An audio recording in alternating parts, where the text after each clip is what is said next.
Hello and welcome back to Better Than Before. I am so excited. I am your host, Yami, and this is my podcast. Honestly, it's still kind of weird to say that out loud. I legitimately can't believe I have a podcast after wanting to do it for so long, and we're finally here.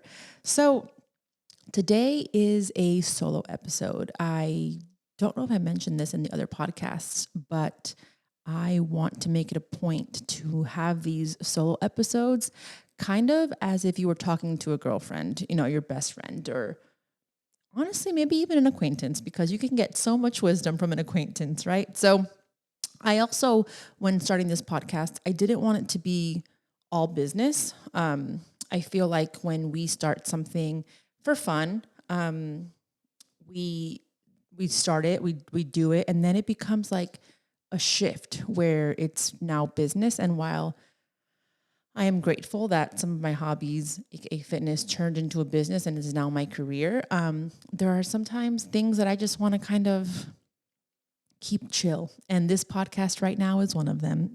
So, with that said, I didn't plan I didn't plan what I'm going to say to a detail, like to the T. It's more of like I said, talking to your girlfriend, whatever comes out. And I like it that way. So I hope that you at least get something out of this, whether it's a little tip maybe, or maybe a thought that you're like, oh, I didn't think about it that way, or maybe even just a giggle.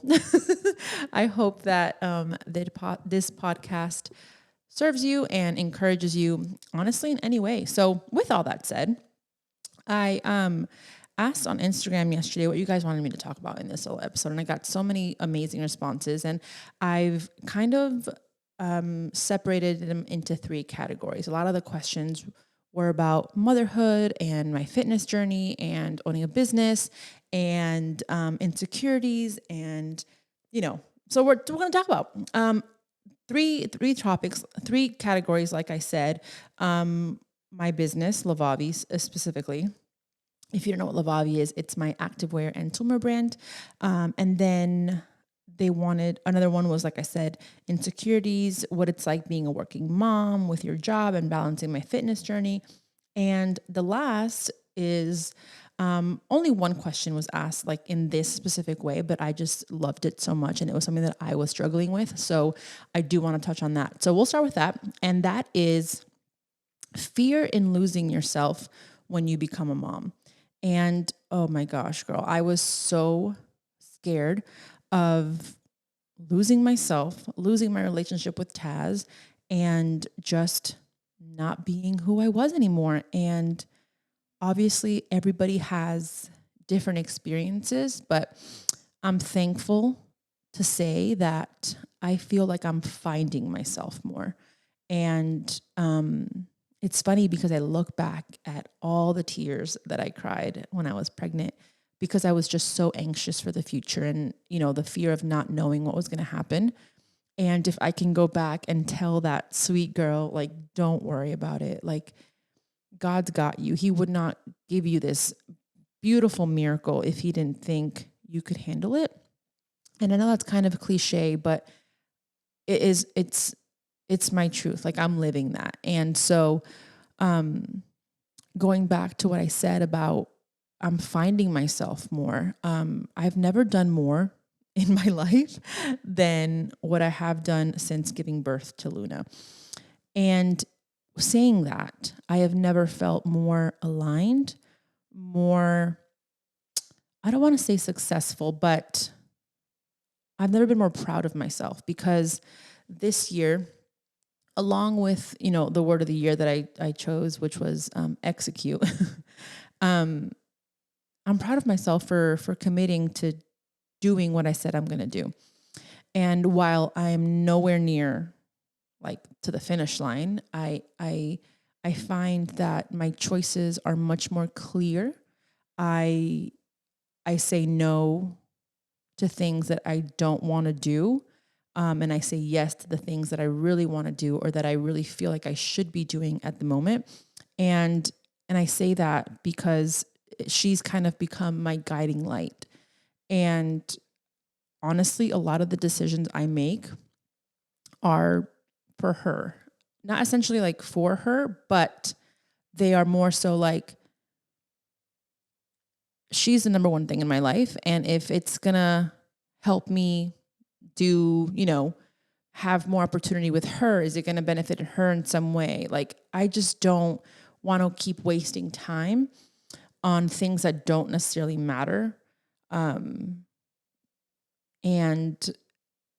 I want to focus on the things that do matter, because I feel like, and I mean, I still kind of do something, like, I still do things like that sometimes where like, yeah, maybe that's like, doesn't move the needle in whatever way, but I hope this is making sense. I just feel like I am becoming who I was meant to become after being a mom. And like I said, everybody has different experiences. And I know a lot of people that don't have children and they fully feel like they are where they're supposed to be and they're aligned.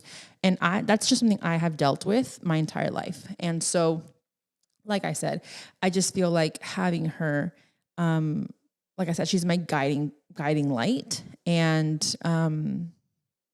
it's almost like, I read this quote the other day, or I heard it on like a reel or something, and it said something along the lines like, and I'm probably going to butcher it up, so I apologize in advance, but essentially it said something like, your children are going to grow up seeing you, and are they going to see, how do I say this? I'm going to mess it up so bad. Essentially, it's saying like, did you do the things you said you were going to do? And your children are going to see that. You might tell them that, but then if you don't do it, they're going to be like, oh, what happened? So for me, I really want to do and execute the things I commit to and that I want to, so that she, growing up, sees that her mother did that, and her mother like went through with everything she wanted to do. Again, whether it be like a business venture or, I don't know, like a hobby or whatever. And so, yeah, if I could tell myself being pregnant, I would be like, snap out of it. It's going to be fine. Like, it's going to be so fine. I cried so many tears of anxiety. And now I don't want to say it's been smooth sailing, but it is nothing like I expected. And honestly, it's the best thing. I know it's so cliche, and if you ask this question, what I can encourage you is, it's literally the best thing ever. And obviously, when you give birth and you bring the baby home, it's going to be very hard. You're going to be like in a time zone, like a time vortex, and everything's going to be very like the same for a really long time. Like, you're feeding, you're sleeping, you're changing a diaper, you're feeding, you're sleeping. Not you're sleeping, the baby's sleeping. You're changing a diaper. And so obviously I am out of that zone a little bit. Like, I still, being a work from home mom, and this is a really good way to segue into the next topic. It's hard because she's here. She's actually sleeping right now. And I'm praying that she sleeps and naps the entire time of me filming this. And I have to film something else. So like, I have never been more productive in my life than I am now, because I have to work around her schedule. And I'm no longer mindlessly scrolling on Instagram or TikTok, or, don't get me wrong, sometimes I do. But when things have to get done, things get done. And so I'm losing my train of thought. What was my train of thought? Oh, right. So that's the problem with the solo episodes, I assume. Okay. So like I was saying, that first season, when you bring the baby home, it's going to be a lot of repetitive things, but then you get into the next season and the baby starts showing more personality and you get a hang of things. And like I said, you just come into your own, and, your fears and your anxieties are completely valid. Like, I do not want to say like, don't do that. But me, as my experience, I wish I didn't worry about it so much, because then I could have enjoyed my pregnancy a little bit more, if that makes sense. So that's that. Okay, let's move on to, a lot of questions like the most tricky parts about being a mom and a work from home mom, and how you resolved it, what it's like being a working mom and your fitness journey, life with a baby, and the body, the bad, and the tips. I guess she meant the good, the bad, and the tips. Mindset with weight loss, or when you're on a weight loss journey. Okay, so there's a lot of everything there. So we're going to talk about being a work from home mom and trying to do your fitness and trying to run a business and all of that. And all I have to say, it's really hard. But if I can sum it all up in a nice little package and wrap it up in a bow, I had an epiphany one day, and I said in my head, I said, yes, I'm running a business. Yes, I want to work on my fitness, but none of that matters because I have my baby. And at the end of the day, a business is just a business. A workout is just a workout. And my baby will only be a baby for a short amount of time. And I want to be fully present and just soak this season up. Like I told Taz this morning, oh my God, I'm going to cry. Will there ever be a podcast that I don't cry? That's the question. I should have named this podcast like the Cry Podcast. Okay, so last night, she woke up in the middle of the night, and Taz went to feed her. And when she wakes up, I'm kind of awake too, and I can't go back to sleep until she's like down. And so when Taz was feeding her, I don't know why I thought about this, but then I just I missed doing skin to skin on her, or skin on skin. Is that what it's called? Like skin to skin or skin on skin, whatever it's called. And in my head, I was like, oh, you didn't do enough when she was a baby. And I started crying at like 3:15 in the morning. And I started crying when I was telling Taz and the thing that really made me cry is that when I woke up this morning to change her and like wake up for the day, I tried to do it. And she's at a point where she's just moving so much that she won't do it. And so all that to say is that the seasons go by so fast when they're babies, and I don't want to miss any of it. Like I really wish that I could bottle it all up and keep it and just keep replaying it, because it's just so sweet. And it's interesting because, and I don't know that I've ever said this publicly, but growing up, I was like, yeah, it'll be cool to be a mom, but I never had that burning desire like so many women, or like my goal in life is to be a mom. And not because I didn't want to be a mom, but because I didn't think I could be a good mom.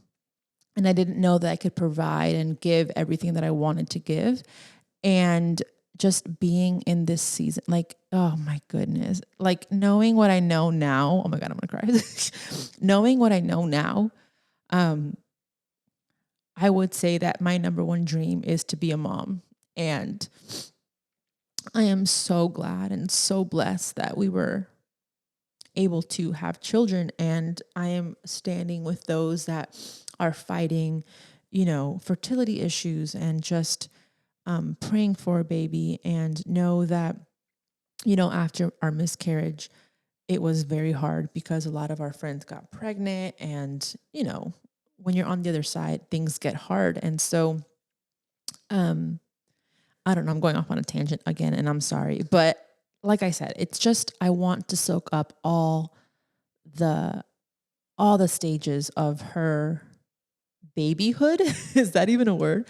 And so when, things don't go as planned, because I typically have a plan where I say, okay, her first nap, I'll do this, this, and this. Her second nap, I'll do this, this, and this. And she's at a point right now where she's wanting to be near me all the time. So I don't really get to work when she's awake. And I've just come to accept it. This is what it is right now. I'm going to do what I can. And while it is, somewhat frustrating sometimes that I don't get to do what I want to do, I have a mind shift where I'm like, it's really not that big of a deal. If a launch is late because of this day, then it is what it is. If a workout doesn't go up, it is what it is. At the end of the day, it's just a workout. It's just a business that will be here tomorrow. My baby might be walking tomorrow. You know what I mean? So that is how I deal with the working from home. And then as far as some tips, I think what I kind of just mentioned is, if you can kind of do as much as you can while your baby is napping, then do it. like, honestly, it's like a timer for me. Like, I wish I had the full 2 hours, but I have to be like, okay, she's not going to sleep the whole 2 hours. Maybe it's an hour and a half. What can I get done in the most amount of time? And then do that. And then also, if you're doing a bunch of different things, like let's just say you're working out, you're filming a workout, and you have to edit something. I don't know. Like let's just say you're filming like a clothing haul, right? Because I need to make a point. So you film the clothing haul, or you work out, you film your workout, you get ready if you need to, or shower if you need to. If not, just you film your clothing haul, right? And then you're probably gonna make a mess wherever you're filming, right? I would not clean up. I would keep doing what I need to do, clean up maybe at the end of the day or whenever, because things like that will take up your time where you could be doing some productive work. And yes, I know cleaning is productive and you need to do it, but if you need to get work done, like forget about the mess and move on to the next task. I hope that makes sense. And I hope that like is a good example. But like, let's just say you need to, I don't know. I think you get what I'm trying to say, right? I'm like, I want to explain myself so well that I want people to like fully understand what I'm saying, but I feel like you do. Okay. So let's just talk about like the mindset when it comes to like body image. It was really hard for me, and it's still hard for me, but I think I'm getting better, especially because I'm losing weight. It was very hard for me, especially when I would see like my friends go literally right back to normal, like 2 weeks after giving birth. And my body is just not designed to do that. My body likes to hold fat. My body loves the fat. And so, and, I just had to accept it. I had to accept it because when I would talk to clients and I'm like, okay, your body's not going to drastically change. Like your body shape is your body shape. You're just going to either expand or lose, but your body shape is still going to stay the same because that's how you are. And so, I talk to myself too, and I just have to like give myself a pep talk and just remind myself that this is my journey. It's nobody else's journey. Like, and it's kind of the same thing. Like I will get to where I want to get to, and it just might take me a little bit more time. And thankfully I have a very supportive partner where he tells me that I'm beautiful all the time. And, and it's just kind of like triggering sometimes when I get like these memories on my phone or on Instagram and I see myself like during my bodybuilding stages when I competed it, and I was like a twig, and I was like, oh my God, I look like a baby. But it's all good. Like having a baby puts so much in perspective, and I never want her to see me talking negatively about my body. So I'm making a very conscious effort to not do that as much. And yes, of course, I still slip. I still, say things, but I think I catch myself more often. And yeah, it's getting so much better because I just look at her and I see her so pure, and I just don't want her to ever say anything bad about herself because like she's just so perfect. You know what I mean? And we're all perfect. And, society has told us otherwise. And honestly, it's their fault. And we can go I want to say so many curse words right now. But no, I think, our mindsets shift from day to day. Like we'll have a good day one day and then we'll have a bad day. Like for example, we're going out of town this weekend, and I ordered some clothes from like one of those like rental companies that you can just rent clothes from. And everything except one thing didn't fit me. And I was like, what? That never happens. I'm always like, nothing ever fits me. Like nothing ever fits me. And so today's a good day because I fit into the clothes. But how stupid is that we are like our moods are dependent on whether a piece of fabric fit our clothes, like our body, excuse me. Like how dumb is that? Like why are we so dependent on this piece of fabric or this scale to tell us how we should feel? I think it's so dumb. And again, I'm like calling myself out here, but one thing that I would tell my clients back in the day when I was doing one-on-one coaching was, before you weigh yourself, I want you to ask yourself how you're feeling. Do you feel good? Do you feel happy? Do you feel light? Do you feel whatever? And then get on the scale. If the scale is something you want to see, great, perfect, you move on with your day.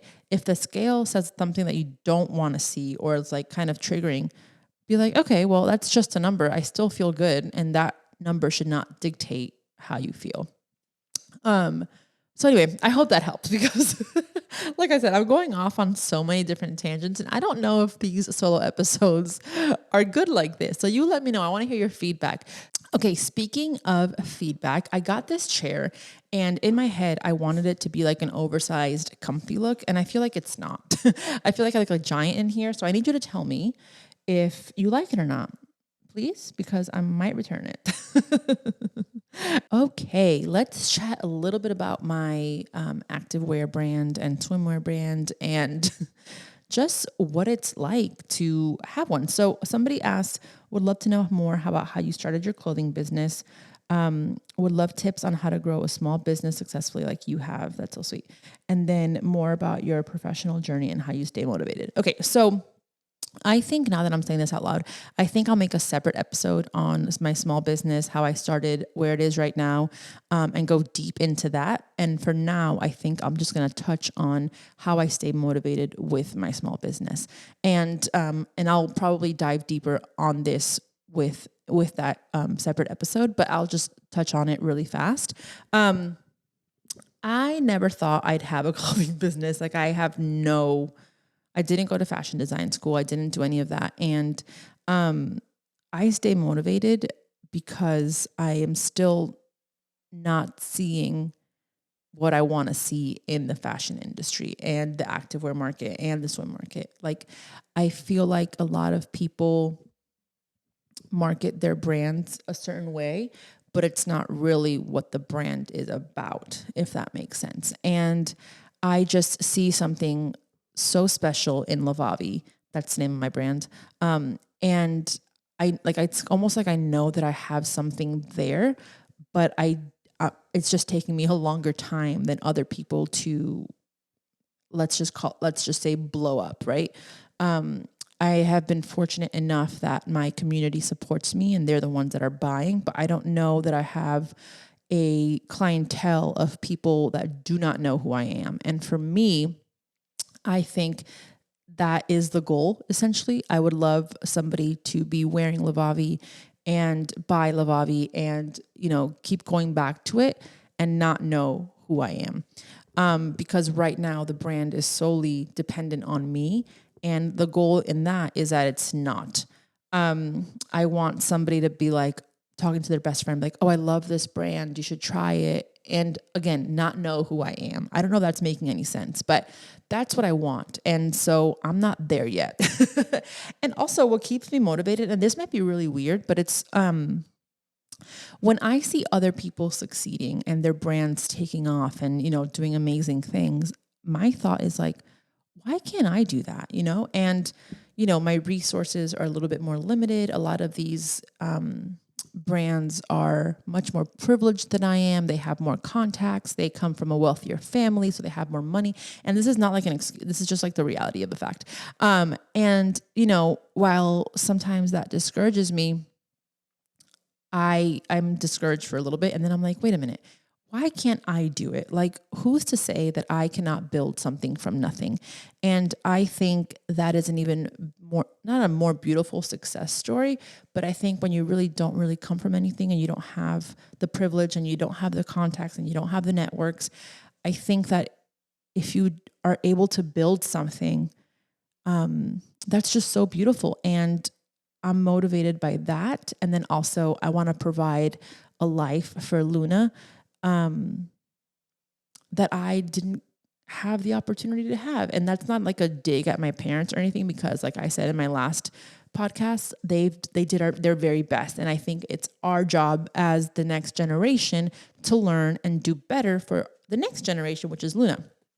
So all that to say is that I'm motivated by Luna, of course, my daughter. And then just that thought of like, you did this from nothing. Like you built this brand and you're helping so many women feel empowered and beautiful and accepted and seen and included. Because another thing that I see in brands is like the most beautiful aesthetic brands, which is what I aspire to be. They are not super inclusive. I said it. I said what I said. I'm sorry, but not sorry. And like even for me, I see these brands and I'm like, oh, I'm not wanted there. Like I could never be a part of that because through their marketing, that's what I feel, right? And so with my marketing for Lavavi, I want all these women to feel seen. And that's something I struggle with because obviously don't have a huge marketing budget. I don't even have a huge budget to begin with. And so as much as I want to be able to feature all these women, I sometimes can't because I don't have the budget for it. And then I also want to pay the models for their time and their job. And so I'm just like at a point, I'm going to catch 22 where I want to do so much, but financially I'm not able to. So transparently speaking, I'm at a point where I'm like, okay, what are the next steps that I need to take? I know I need to hire somebody. But do I hire a business coach to help me, scale my brand, or do I hire an assistant? Which is why I'm in that, like, what's the word I'm looking for? Or the phrase. Oh my gosh, I say it all the time because it's analysis by paralysis or paralysis by analysis. I have like so many options and I don't know what way to go.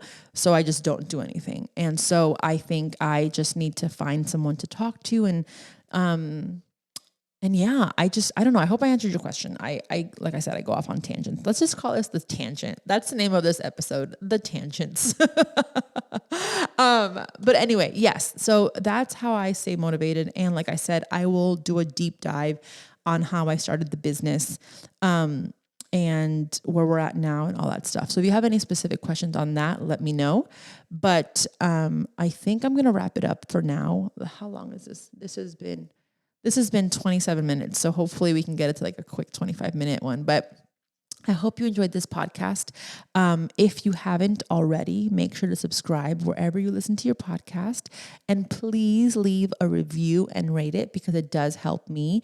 And yeah, I think that's it. Thank you guys so much for just being with me. I hope that you're enjoying this podcast. And if there's anything you want me to speak on or any guests you want me to bring on, comment below and let me know, but make sure to follow us on our socials. Everything is linked in the show notes for you. Thank you so, so much. I love you. I adore you. And I will see you in the next one. Bye. Bye.